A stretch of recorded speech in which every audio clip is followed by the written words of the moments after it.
Hey, it is Evil Penguin here, and I am here with the one and only Joshua Greer, the writer and author of Fearsome Foes and Where to Fight Them, and a fellow DM and player himself. And I'm very excited to talk to you, Josh. How are you doing today? Really good. I wish I could actually claim I was the one and only, but there are so many people with my name out there, it's a little ridiculous. Try having my name. Uh, so I'm really excited to talk to you about your book because so you're the only person I know personally that has actually published like a D&D book, you know? So I'm very excited to talk to you about that, but we need to get some stuff out of the way first, like some basics. Uh, how long have you been playing D&D for? So I actually didn't get into D&D until after I had already started doing TTRPGs with Pathfinder. Oh, okay, yeah. Uh, Pathfinder was my first exposure to it, and that was about 10 years ago. I didn't do my first 5th edition Dungeons and Dragons game, I think, till I was already playing that for about 2 years. Okay. So 8 years, your Oh, question. okay. So you were playing D&D for 8 years or Pathfinder for 8 years and then into it. No, no. I've been playing D&D for 8 years. I Okay. was playing Pathfinder for 2 years prior. I've been just Oh, doing TTRPGs for 10 years okay. And what other TTRPGs? I always have a problem saying that. What other ones do you play? now. I do Call of Cthulhu, Okay. Delta Green. Um, I really am a huge fan of Pathfinder. That's got to be one of my favorite. Mm-hmm. Starfinder too. Mm-hmm. Uh, there are so many. And sometimes I like the Alien RPG. Okay. Mothership is another really good one that I really enjoy. Um, Morkborg is super fun and simple and easy to get into. It is incredibly grimdark though. Dungeon Classics, I think, has my favorite magic system of any TTRPG though. Okay. Wow, that is a lot. That's where do you find the time to do all that? Uh, well, unfortunately, it means that I usually play like maybe once a week, Okay. and sometimes it's just one shots of different systems. Yeah. Yeah, yeah. I mean, yeah, we all have lives that we actually have to do besides just playing games, right? So, God, wish it wasn't that way, but yeah. come on, you love your family, don't lie. Oh no, I do, but I wish that Asher, sorry, my son, Uh-huh. I just wish he was at an age that he could play those games. The Oh, rules and stuff are a little hard at 4 years old, you know? yeah, it's hard, but I bet you are very excited when he gets to be that age, you're going to introduce him to all these great Oh, TTPRG RPGs. That's great. Um, uh, like you play like once a week. How many do you actually DM or GM? uh, we kind of alternate who DMs or GMs I have. I only have one campaign that I'm running right now. It's a Pathfinder Second Edition one. Okay. Uh, but I like to get in. I like to run one shots, and I also like to sometimes run games at conventions and things like that. Mm, Usually, I'll do or I shouldn't say usually. I do Dungeons and Dragons at conventions because I'll bring my book and create scenarios from that. okay. Yeah, and it's pretty easy to find Dungeons and Dragons players at conventions, I imagine, over the other systems. Definitely, Yeah. 100%. I mean, do you find that D&D is still the most widely played of all of them? Oh, 100%. Yeah. Okay. Um, when people ask like if I like to play, I just say, yeah, I play Dungeons and Dragons because that's the thing people are going to recognize, right? Yeah, that's the one everybody knows. Even people that don't play it, most people recognize the name Dungeons and Dragons. Um, and so when you GM, like do you have like an overall philosophy that you try to do? Like, make it about fun or make it exciting or, do you understand what I mean? Oh, totally. So I guess because there are a ton of like fine tuning things for when you're Mhm. DMing, like a whole bunch of littler parts of philosophy, how you balance fun versus function and all that jazz. But I think what drives my DMing style at its core is that the players have agency on the world, right? Mm-hmm. Yep. I've created the world, but now they have the run of it. Right. Uh, what they do decides what happens. Right. Right. 100%. Like I always say that role-playing games are collaborative storytelling. You're setting up a world and giving players free agency in that world, and you're sort of shaping the story around their actions. Exactly. Yeah. Um, I know we touched on this briefly when we talked last, but it's a super easy trap as a DM to fall into where you have, okay, here's the plot line, here's what the players are going to do, Mm-hmm. uh, this is how it's going to affect the world, Mm-hmm. and as soon as you already have decided what's going to happen, you're doing it wrong, Right. right?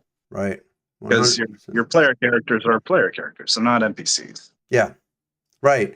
And it's not a video game, right? Where they can't predict for everything, so, they can only write so many interactions because they just don't have the ability to write an interaction for everybody. But when you're dealing with your imagination, they can, your players can go off and try to chase the town dog or something. So, Yeah, exactly. And then it's how do you pivot to make it something that's keeping them engaged? right. Right, right, right. I just made a video about this. I haven't released it yet, but it's about the 80-20 rule where it's like 80% of your game comes from 20% of your preparation, right? Mhm. So, like, I think it's really easy as a GM to fall into the trap of just trying to prep everything, especially if you're inexperienced and you don't have, you're like, I need to plan for every scenario when there's just no way that one person could actually do that. 100%. The way that I like to approach that is I focus on building the world, right? Uh-huh. If I know that they're headed to a specific geographical location, I built that. What does the town look like? What kind of people live in it? Hmm. What things of interest are happening there? Or is there something in it that connects to the overarching plot? And then, depending on their interactions with it, I have a world that I know, okay, this is how this world would naturally respond to these players' actions. Right. Uh, so world building to me is the most essential part of DMing, like a really engrossing game. Yeah, absolutely. And I love it. I love the world building part of it as a GM. That's my favorite part is to sort of come up with those sort of things. But you just can't over prep that. And you have Right. to, I mean, I don't know, do you rely a lot on improv? Oh yeah, I mean, I don't think that there's. I mean, you'd have to be a supercomputer to not rely on improv, Right. right? Yeah. Yeah. Heck, So, there are times where I've improved a whole session because my players wanted to put on a talent show, and I mean, I didn't plan for that, right? I right. came up with mechanics for it. I came up with what would go wrong, and Hmm. like then they addressed it the way that they did, and it turned out great. And they all thought like three of them asked me afterwards, like, "How in the world did you plan for us doing that?" And I was just like, "I didn't. I just put that together on the fly." You could have lied to him and said, "Yeah, I totally plan. I knew it. And I'm just very good like that." So, yeah, I mean, it's totally, I think uh, one of my biggest pieces of advice that I could give to new GMs or people who want to be GMs is get comfortable with the ability of improving and thinking on the fly. Like, so if you had to give new GMs advice, what would you say? Relax. Okay, yep, good advice, Yeah, solid. it's super easy, especially when you're just starting out to get into your own head. You're worried about like, are the players enjoying it? Did I forget an important plot point? Is this engaging? Which you will. Yeah. Mhm. Yeah, exactly. And at the end of the day, especially if you're just starting out, worry about like connecting with your players and having fun with them. Mm-hmm. That's the Right. most important thing for a new GM. The rest, the skills and the technical aspects of it, that's going to come with experience. Right. Absolutely. Yeah, totally. I mean, yeah, I think that's the most important part is we're all playing a game to have fun, right? Mhm. And like if we weren't having fun, there's really no point because there are other things that we can do with our time, you know? So, what would you if what would your advice be to new players?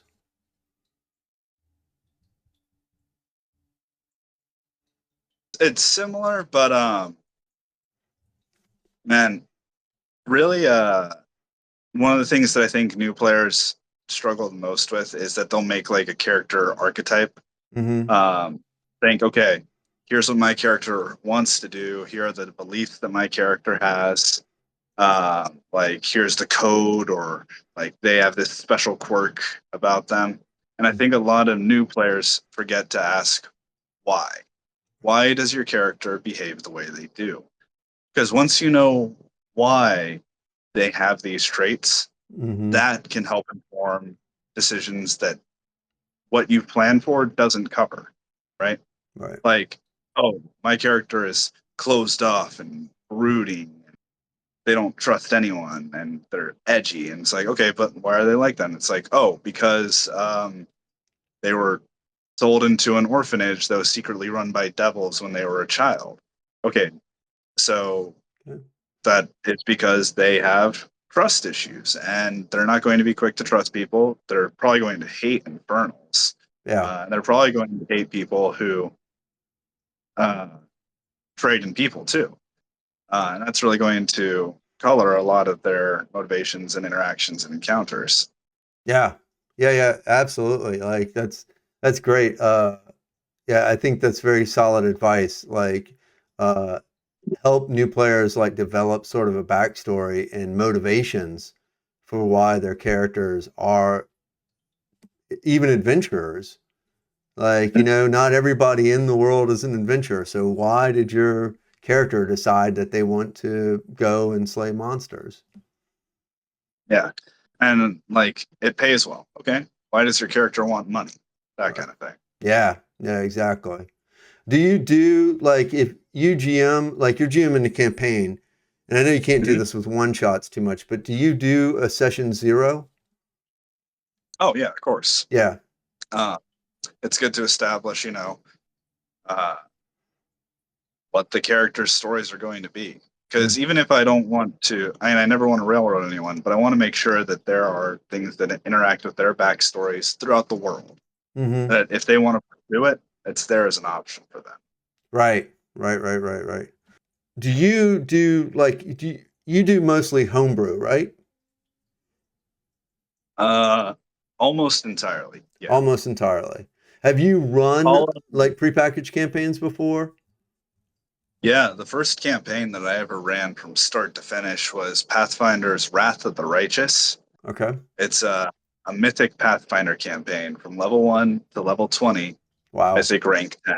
So the characters become demigods by the end of Yeah, level 20 is like godlike. Yeah. it. Well, and Pathfinder's mythic rank system gives them powers beyond level 20. Oh, So they're wow. essentially level 30 PCs by the end of it. But they're also like fighting demon lords in hell and all that jazz. Mm-hmm. But it was 2.5 years, uh, and we still talk about that campaign. Right.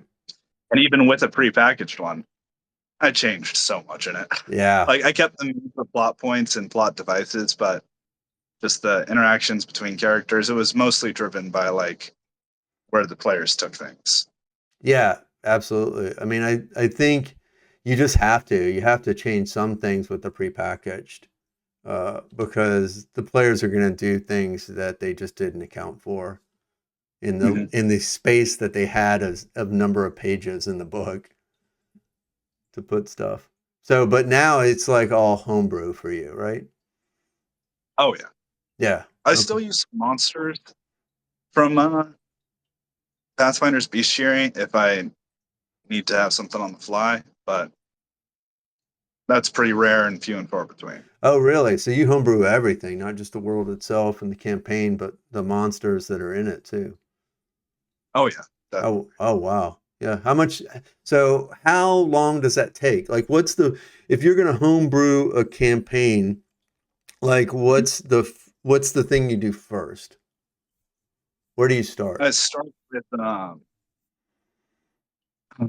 I start with basically like what's the event that's driving the overall plot, because I Okay. want to always have some greater purpose to the campaign, because I love to run level 1 to level 20 adventures. I want them to have a really profound impact on the world, and for that to be the case, there has to be a really profound threat to the Yeah. world. uh, and I never want to make it apparent, but I do decide what that is, and then I start building around that and how it's impacting and affecting the world, how it's impacting the people and cities, and the more powerful people who are in the know. Uh, Hmm. they're going to probably be aware of this threat. How is it influencing their choices and like political tensions, intrigue, that kind of thing. Hmm. And then uh, so then I start to form like the geography of it, like where is this going to take place? How's it all laid out? So drawing the Uh, maps of the world. like drawing Okay. the maps. And I try to, and I'm not perfect at this. I'm not like uh, a zoning specialist or anything like that. But I try to Right. think of natural resources in that land, and then I try to draw paths around them. Like, how would people have developed as they started to explore this place? What resources did people stop for, build around, that kind of thing? Who would have been interested in it? Hmm. Uh, and then by the time that I built that essentially country for the campaign to take place in, um, I've already got so much of the world because of the Yeah. and the campaign that I'm running right now. I don't want to spoil too much in case any of the players watch this. Okay. If there are players watching this, you have to tune out right now. So yeah, Yeah, go ahead. uh, but there was essentially a magical nuclear war Okay. that Wow. happened. So it's kind of a nuclear wasteland that they're living in with magical miasma that's made much of the country uninhabitable. Wow. They're trying to restore some semblance of normalcy there. Uh, and the miasma has affected a whole bunch of creatures and mutated them in odd and sometimes very dangerous ways. And the people who died because of the initial attacks are now animated corpses, but they have like strange uh, magical energies that surround them and culminate when they're like in large groups. Um, so then by establishing the core issue that they're fighting, I've established a whole bunch of unique creatures that they can encounter. I've established some outside forces that are trying to like take advantage of the situation that it's in. Hmm. I'm established, who instigated it, what are the implications of that, like is what is the way that they can actually remedy the situation, that sort of thing. Yeah. Okay. So very big picture and then shrink it down from there. Exactly. Okay. Yeah. And then it's just like sort of an outline, right?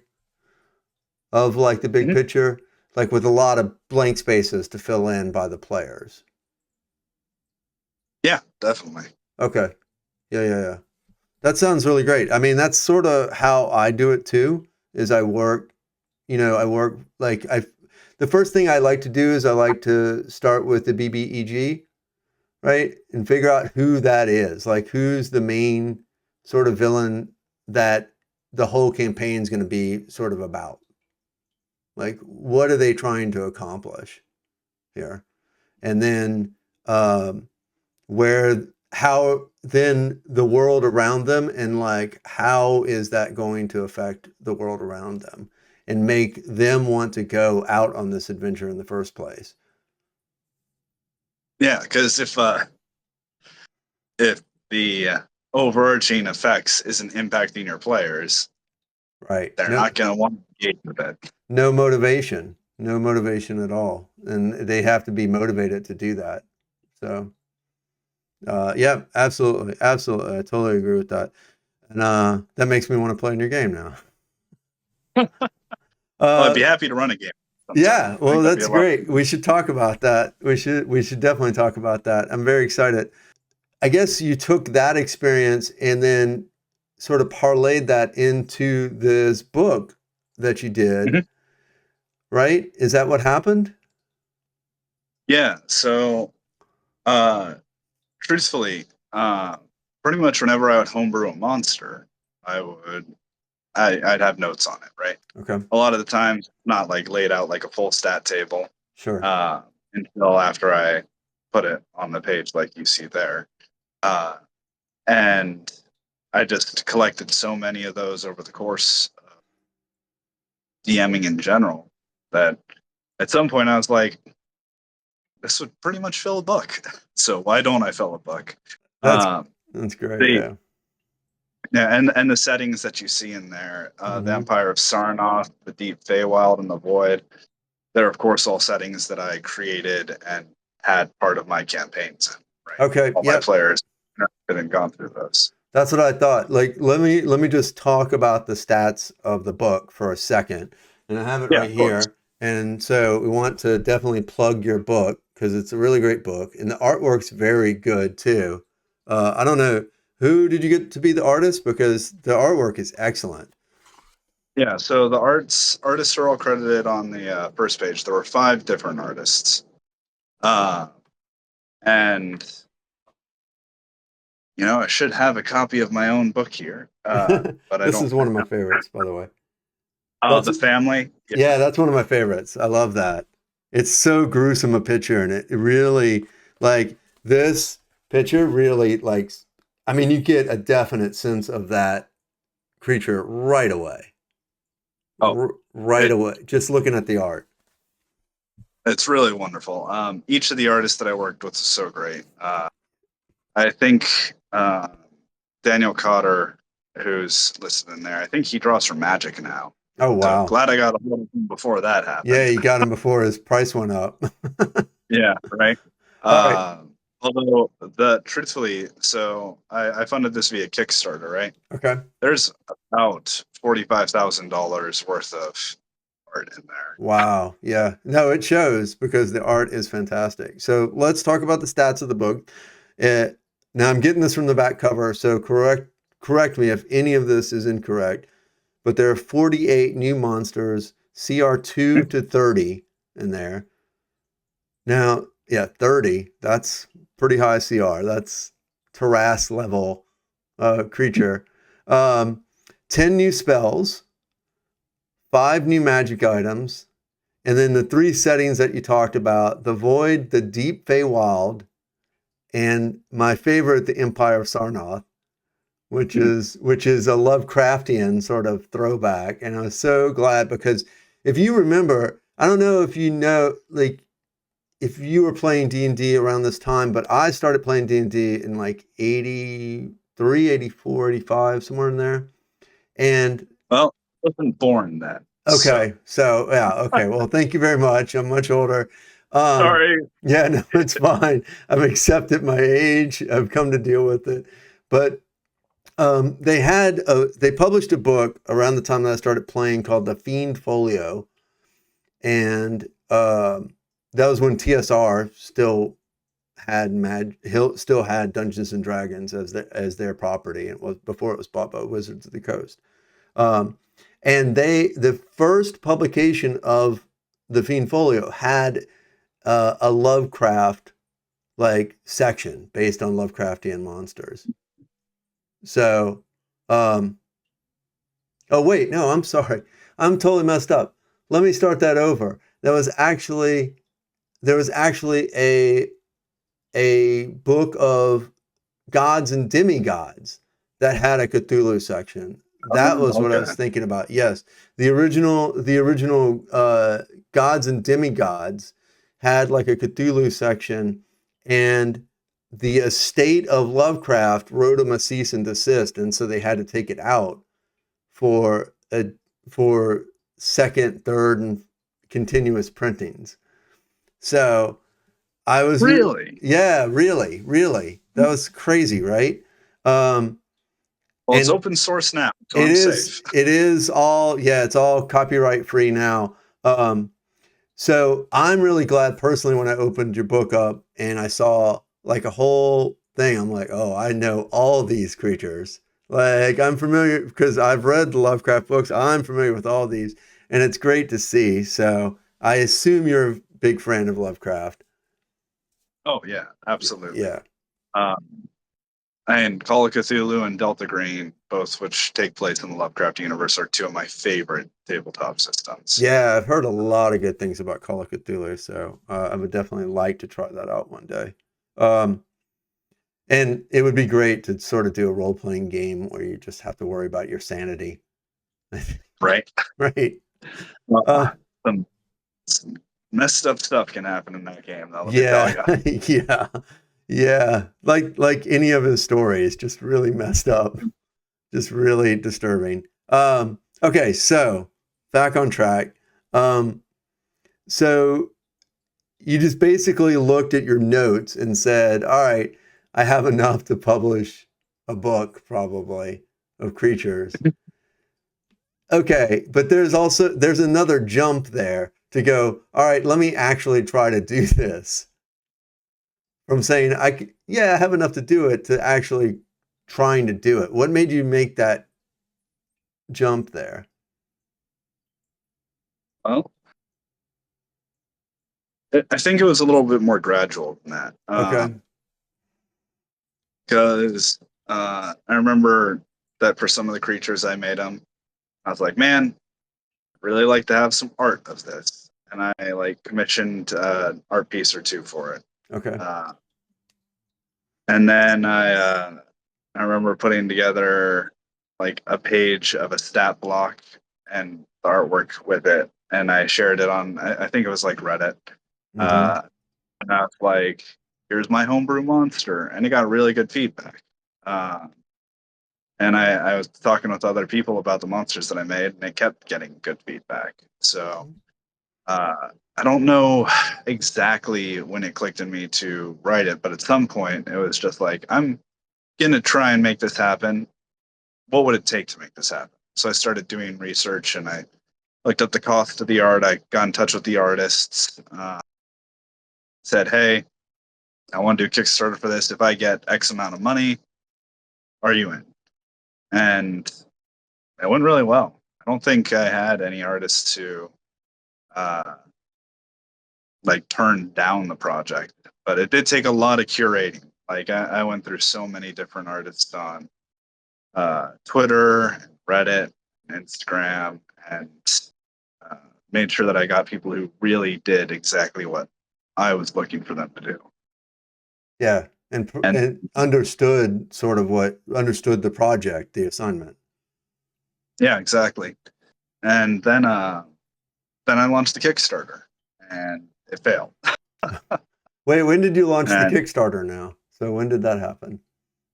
so I believe the first time I launched it was 2016. Okay. Uh, and then I think I tried again in 2017. And then I stopped for I think 2 years while I put a little bit more of my own money into it. I wanted to save costs where I could, and I wanted to have more of a product. Okay. Uh, so I added a little bit more content into it and tried it the third time. Third time was the charm. Kickstarter succeeded. We even hit some stretch goals, and then I was able to Nice. actually bring this to existence. Congrats. How much money did you raise? How much money did it cost all in? Oh, um, you know, I don't remember off the top of my head. You think that would stick with you, but it's been almost 4 years It's been a since while. I. Sorry, I didn't. No, no worries. I should have gotten that information before this. No, it's I fine. believe it's I didn't tell you to pull out 70K, your accounting books or anything. So, but I think we hit 70K for it. wow. Yeah, it's crazy. I mean, it's an expensive undertaking, like you said, because I Oh mean, yeah, the artist and all the time, and you know, and that's not even including the physical cost of actually printing the book. That's just all right. stuff, right? Before you even get to that point. Well, the Kickstarter copied the physical cost of the first print of like the people who ordered it on Kickstarter. Okay. But yeah, not a single dollar of that came back to me. 100% of it all went into making the book and making it the best book that I can make. Wow. Yeah. Yeah. So tell me about like what was the process to when you decided you wanted to do this, what was the process to sort of play test this? Really, for playtesting, I would just find ways to naturally work them into my games, Okay. right? I wouldn't like ask people to come by and playtest them. Oh, I guess there were occasionally ones, but usually I would make like a one shot around a couple of them, right? Uh, and I would have stats that I had decided for them, and usually I would adjust it off of what kept the flow the most appropriate for what this creature was supposed to be, right? Mm-hmm. Like, Based on the CR, right? yeah, not just the CR, Okay. because let's say we have like a CR 5 bugbear, right? Okay. And you have a party of level 5 adventurers. One bugbear should not be a slog for them, Right. right? But if you put its AC too high or you have too many hit points for it, then it just becomes an absolute slog of back and forth, back and forth, back and forth. Whereas it should be like if there's one of them, they bowl it over kind of thing. Uh, Now, the Dungeon Master Guide has some good rules for how to effectively build creatures by CR, but they're really just like a rough guideline.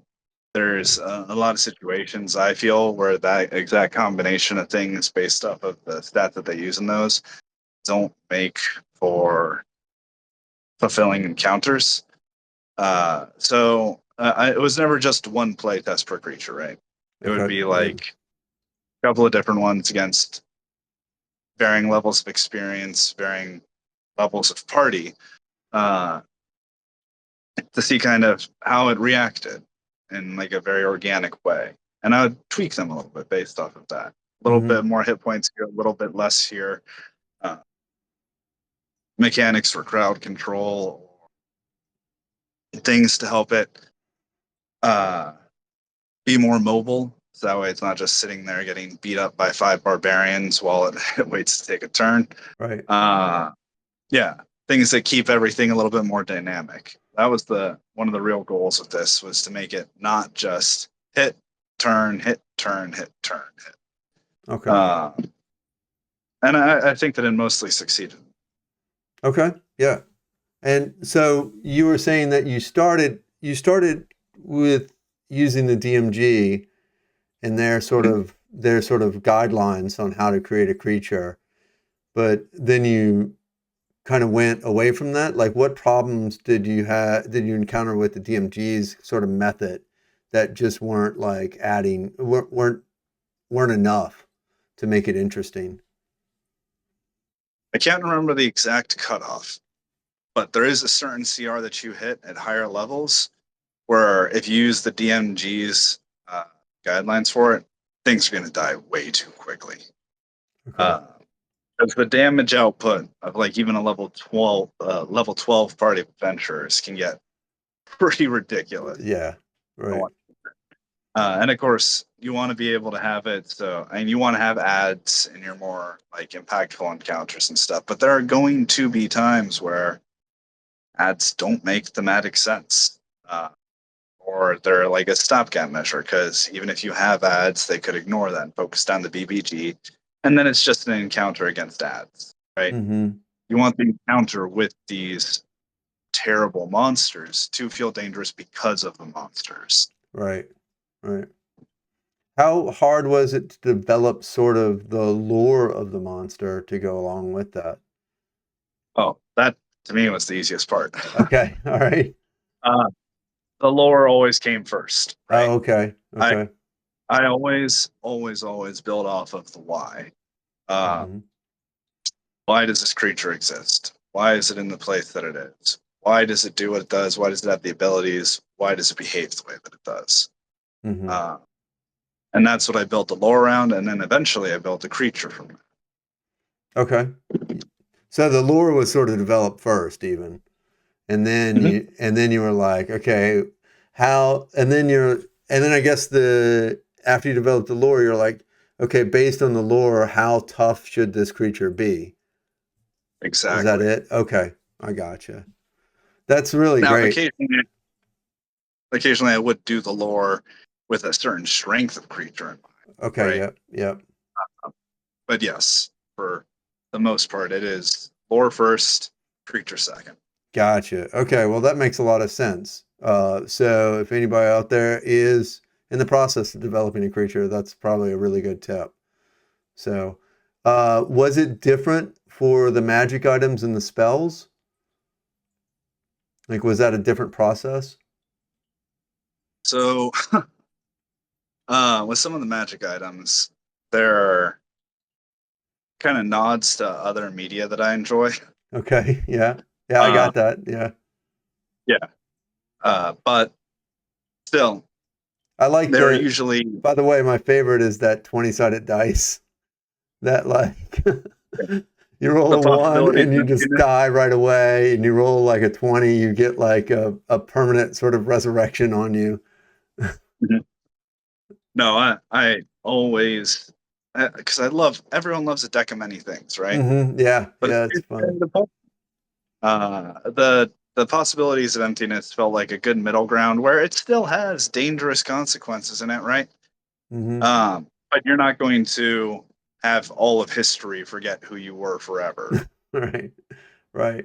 But it's definitely a magic item that I could see some players not wanting to mess with it at all, Oh yeah. and then some players that love to gamble are like, let me at it. So it really just depends on the player and the character that they're playing, I think. But that is great. I love that. So I'm sorry I interrupted. You were going to tell me about the magic items and developing those. So Yeah, some of them I made with the idea of kind of filling in a gap for some of my players who felt like they needed like a little boost, okay. right? Uh, Yeah. with the firearm was obviously because there weren't a ton of firearms in Dungeons and Dragons. I know they've released a lot of supplementary since then. Yeah. But at the time that I created it, just weren't a ton of options for it.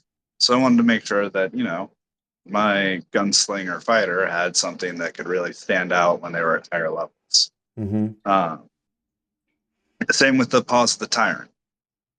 Monks could definitely be struggling to find a way to really keep up with other classes at higher levels. So Right. having Right. them that kind of offsets that really made a difference there for them. Yeah, and that's one class that has like a very uh sort of they get a little shafted in the magic item department a lot of Yeah, times. exactly. So Oh, yeah. well, the last resort. Mm-hmm. Uh, that actually came from I the love players. I love it. It was a doomsday device, basically. Yeah. That's great. Because they had, I love it when my players use creature parts to craft. I have rules for it in my book on what creatures they can use to craft some of the items in there. Mm-hmm. But the last resort, they had been gathering parts from insanely dangerous creatures from their whole adventure.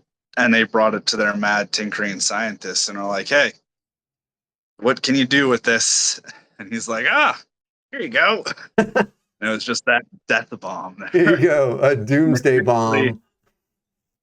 The amalgamation was the BBG for their final encounter. Okay. And at the very end, it shifted its consciousness into one of its thralls.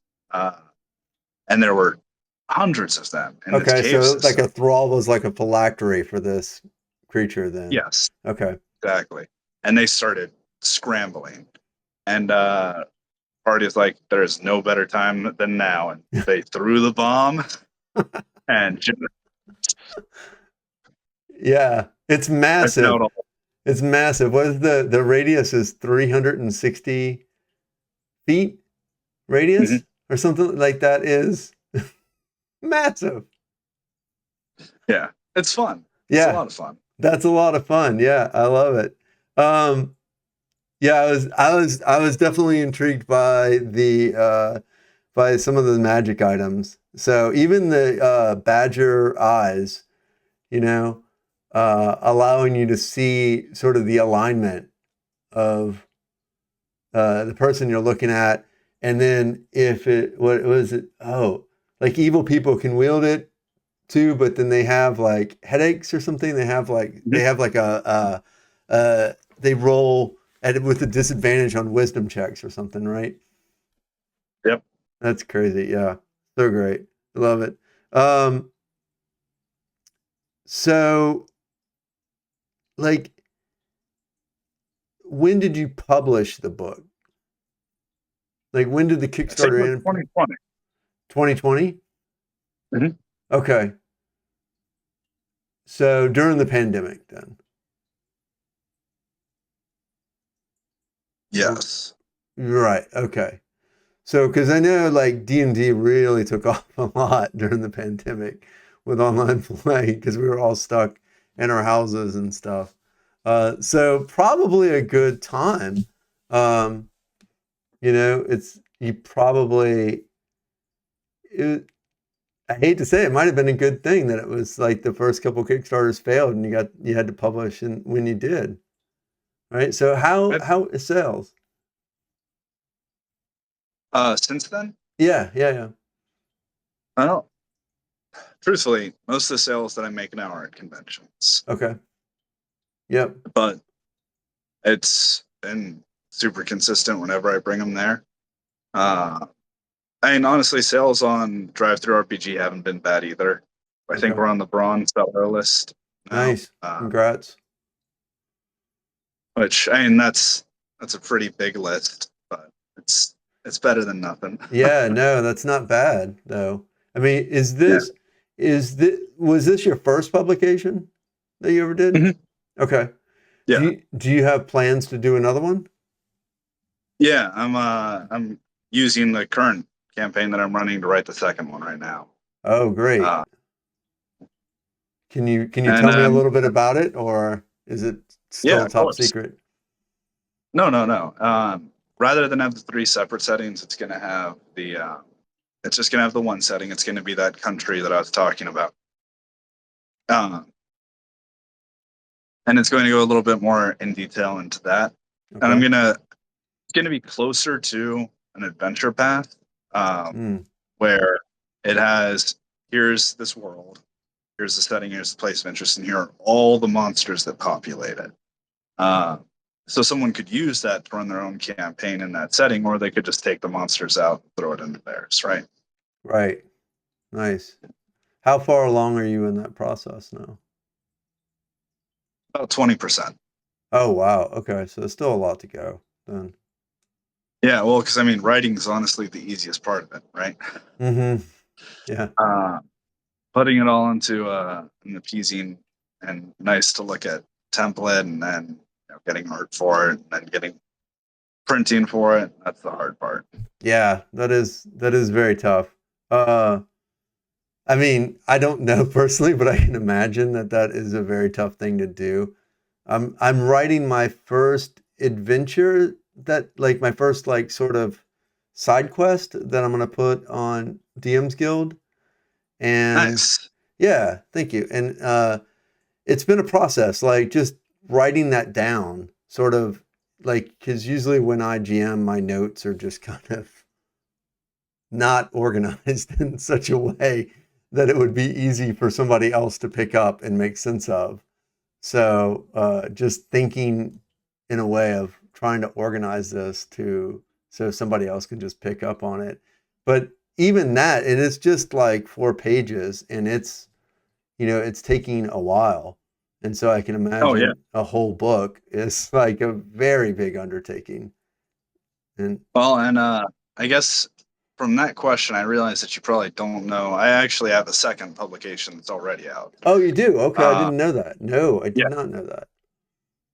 it is an adventure path explicitly. Okay. It's a sci-fi horror adventure path for fifth edition Dungeons and Dragons called The Void of Hope. Oh, Uh, nice. one for RPG. Okay, great. That one was a lot easier to get out because I just did black and white for that, um, which saves so much money. But it also worked with the aesthetic of that I was going for. Right. Um, Still has some really great new monsters in it, really great art. Everything that you need to run the adventure in there, the maps, the monsters, new magical items, all that jazz. Uh, but yeah, that took a lot of time too. So that's why Fearsome Foes 2 is as uh, in progress as it is, because I'm working on that, and I'm also working on the second half of that adventure, The Void of Hope Chapter 2. Okay, Uh, great. so I want to release those two things concurrent. I understand. Yeah, that's great. Well, I'm gonna have to definitely check that out. No, I did not know that, but I will definitely try to check that out. What levels is it for? It's for level 10 adventurers, and it's to take them to level 12. Okay. Like how long is it? It's more than just a one shot then. So how long is it? Oh yeah, it's about 4 to 5 sessions, Oh, okay. So depending on not, the experience. yeah, not bad then. Okay. That's great. Yeah, I'll definitely have to check that out. That sounds really great. I love those things. So, and based on your book, I got to say it's probably great. I hope so. Truthfully, after I published Devoid of Hope, I had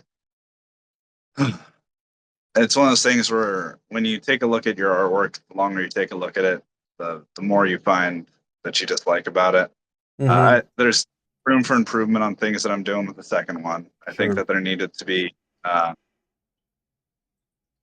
more NPCs to interact with, and also a little more verticality to the setup of the maps, because rather than the hallways that I used. But anyway, I'm not going to dwell on it. Look, you're going to be your own worst critic, right? So, Yeah. and that's the way it always is. And if you create something, I mean, so I grew up as a writer. I wrote like all the time. I got my degree in creative writing, and it's like if I like wrote something and I was like, this is the best that there is. All right, I'm done. Nothing to improve on here. It'd be over. I'd quit. I mean, there's always going to be something you feel like, oh, I could have done this better. I could have explained.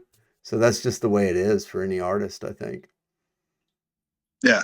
And honestly, I think that I don't ever want to reach a point where I look at my writing and I'm like, perfect, Yeah, right? yeah, Because boring. then I'm stuck. Right? Yeah, boring, boring. And then you just, where's the joy of that, right? Then you basically lose the joy of that. Josh, let me ask you, in the book, what is your favorite creature in there? What's your absolute favorite? Oh, my favorite? Oh, okay. Um,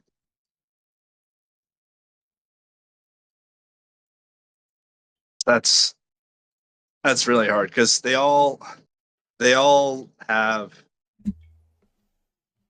like a special story connected to them, right? Sure. Each one of these creatures was a part of an adventure that I ran, um, and they've all had some really interesting outcomes as a result.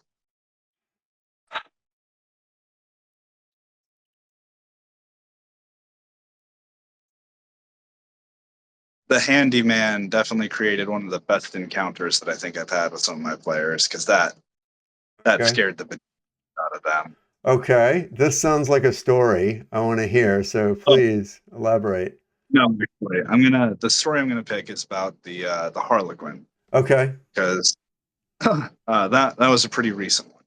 Okay. I told you about the talent show earlier, right? The what? I'm sorry. I told you about earlier how I had to improvise when my party decided to set up a talent show. Oh, right. Yeah, absolutely. Well, at some point during the talent show, a Harlequin appeared on stage with a volunteer, and they Okay. started their performance. And I don't know if you've read through the Harlequin's ability, but it's that you have to be able to pass its deception check to notice that it is actually hurting someone rather than it being an act. Okay. Uh, so like the crowd's all cheering and stuff, and the party's like, this guy didn't sign up. So of course some of them take a closer look at what's going on and make their checks. and half the party succeeds and half of it doesn't. So half the party's like, oh my god, that's one of our citizens on there. We need to get them off the stage right now. And the other half is like, wow, this is super convincing. Oh my god. What a And it great just, show. yeah.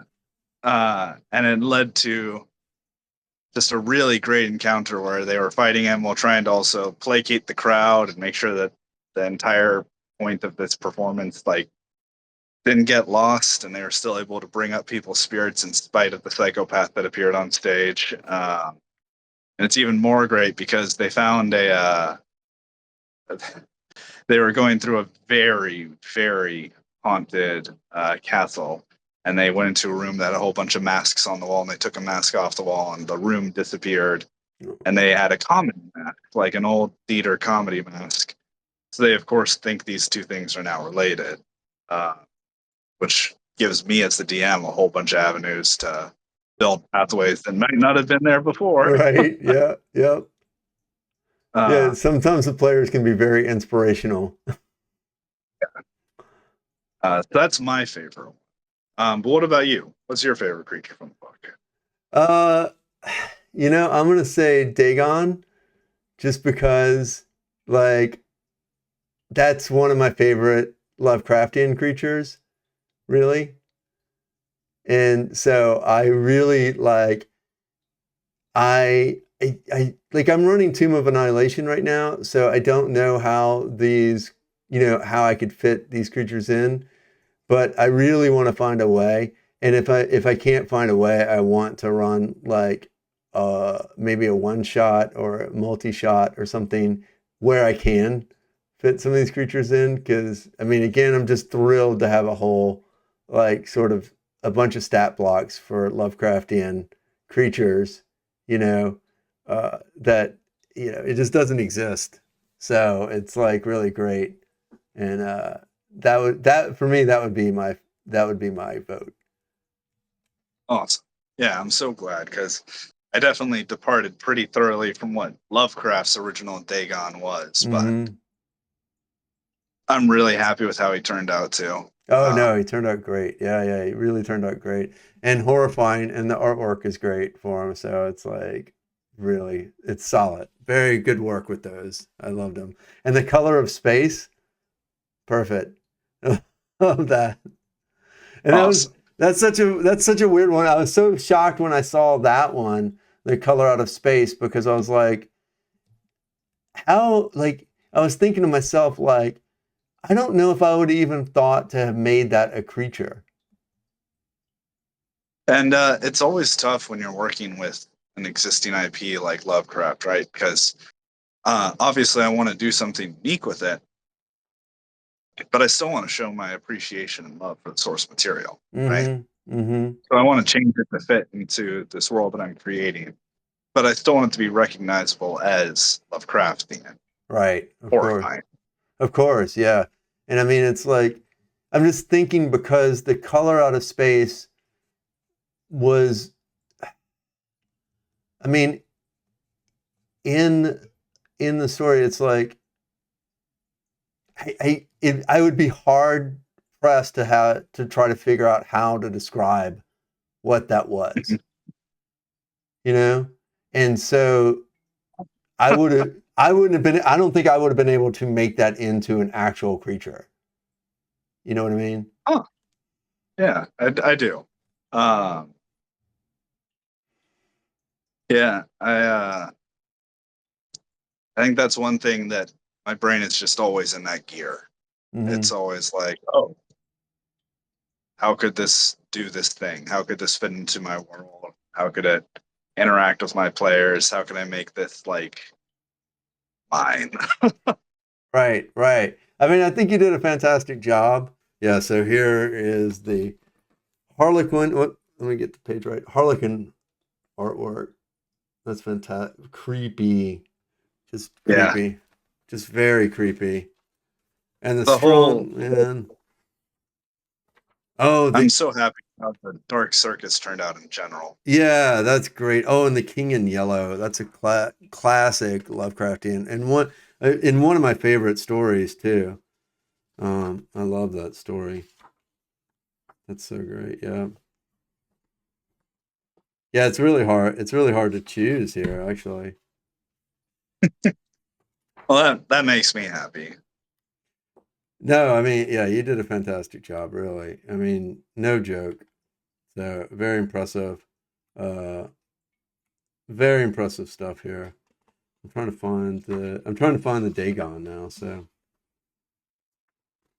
let's He'd see. be at the beginning in the Empire of Sarnoff section. Oh yeah. Okay. Let's see. Oh yeah. There we go. Yep. Again, great artwork for him. There he is. So great. Love it. Let's see. Legendary resistances, 3 a day. If Dagon fails a saving throw, he can choose to secede instead.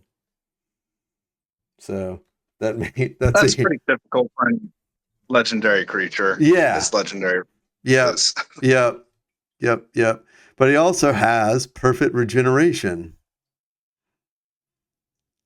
It regenerates 50 hit points at the start of his turn. I mean, yeah, he's a tough boy. He's tough. What is it? Oh, yep. There you go. CR 23. Fantastic. Yeah. Yeah, he's really good. Um, is there anything else that you want to talk about? No, I think that I'm just really glad that you were interested enough to ask me to come on here and interview. It's a ton of fun.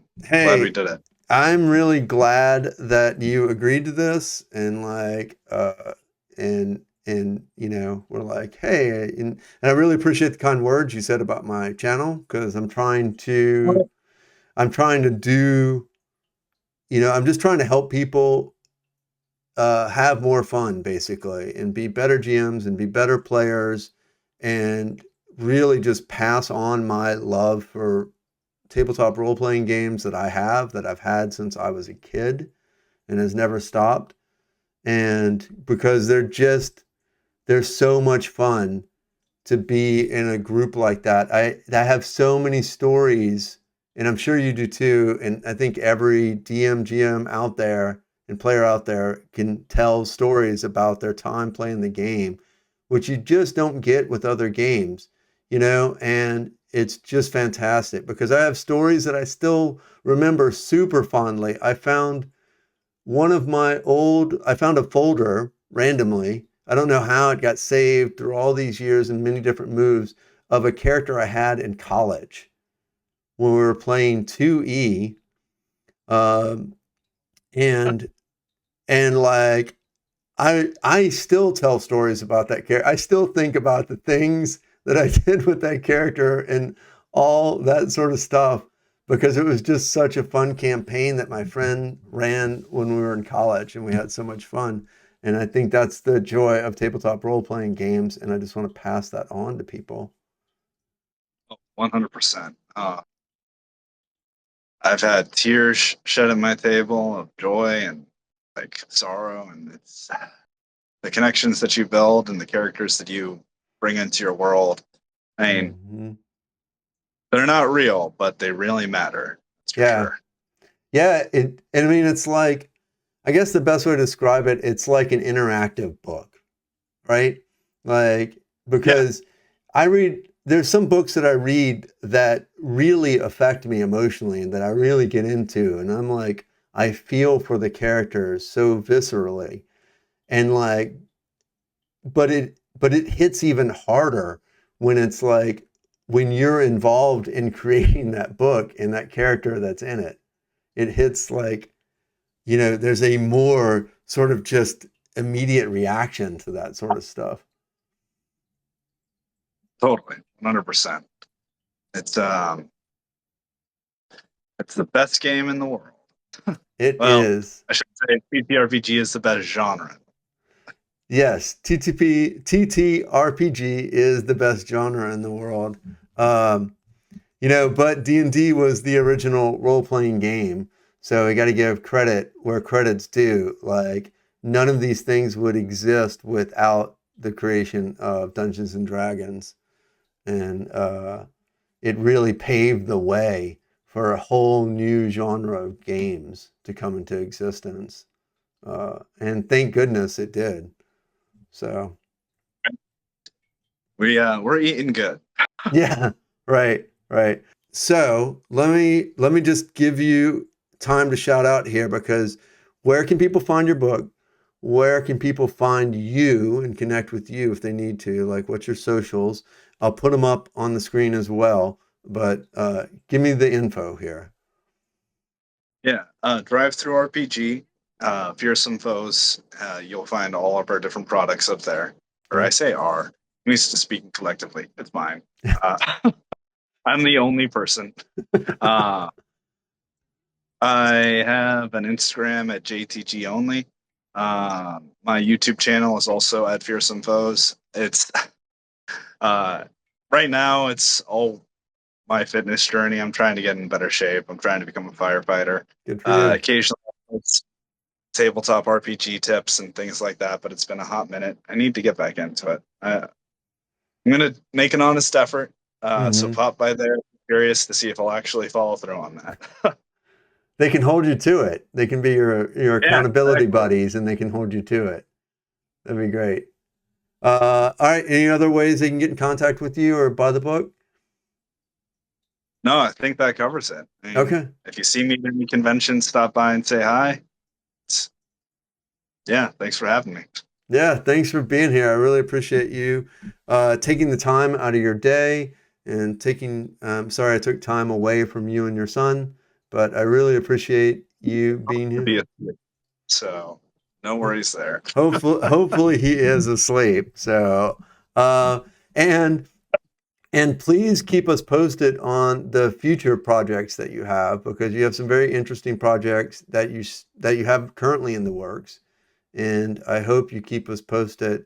And I would love to connect with you again when those projects come out. Yeah, absolutely. I'm always down for that. That'd be great. Okay, well, there you have it, everybody. Thank you very much to Josh. Thank you for watching this video. I really appreciate it. Please remember to like and subscribe, Evil Penguin RPG. I have tons of DM tips and player tips and all kinds of tips for your tabletop role-playing game experience. And may all your rolls be nat 20s until I see you next time. Thanks very much.